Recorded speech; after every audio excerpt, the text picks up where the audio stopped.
չկա մի գերատեսչություն, որ ասես մի հատ դարակազմիկ ես ինչ արդյունք ապահովել պետության ու հասարակության համար, ասես հալալ է այս մարդուն,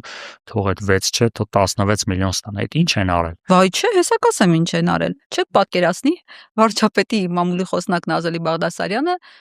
ինչպես է բացատրել իրենց այս հսկայական ճոխ պարգևատրումները։ Ուրեմն ինչ է ասում։ Ասում է դա պարգևատրում չի, դա վարձատրություն է, որովհետև անվիճելի է, որ մենք խաղաղություն ենք բերել։ Դուք պատկերացնում եք։ Այսինքն մարդիկ իրենց որոշել են sense հսկայական պարգևատրում տա, որովհետև գտնում են, որ իրենք խաղաղություն են բերել։ Ինչ ասեմ, ցավալի է, որ նախ նման մարդիկ երեք չի պաշտոնն զբաղեցնում, մի հատ էլ պետք է արժանանան մեր մեկնաբանությանը, բայց խաղաղությունը Հայաստանին պարգևել է Արցախը իր կորուստով, այսինքն ակնհայտ է, որ այդ խաղաղության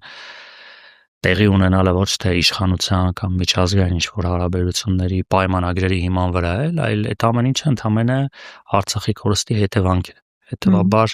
այս մարդիկ պետք է ամոթից գետինը մտնեն եւ ոչ թե տենց մեծ խոսան, որ իրենք խաղաղություն են բերել։ Բայց բերել են։ Սրանից Բայց ավել։ հա, Արցախը կորուստում ունեցել ենք, պարոն Առաքելյան, բայց սա խաղաղություն է, երբ որ գիտես, որ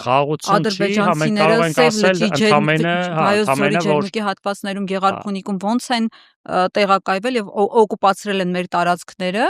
ժամանակավոր հրադադար կամ այո, ակնհայտ է, որ ռազմական գործողություններ տեղի չեն ունենում։ Արդեն մոտ 2 տարի է տեղի չեն ունենում։ Հիմա դա լավ է, իհարկե լավ է։ Քան կլինեին զոհեր, կլինեին նոր տարածքային կորուստներ, բայց թե ինչի գնով ենք եկել հասել սրան, եկեք թողը դրա մասին խոսեն ու մի հատ հասկանանք, եթե նայում են, որ այս վերջի 1 տարում խաղաղություն է, դրա համար պարգևավճար են ստանում։ Ուրեմն եկեք այն կորուստների համար է թողը բերեն են նախքին ստացած փողերը հետ տան, եթե այդ տեսանկյունից են, հա, հարցը դիտար։ Այսինքն եթե այս տարի իրանք խաղաղություն են բերել, բայց նախորդ 4 տարին ինչի համար էին աշխատավարձ ստանում ընդհանուր։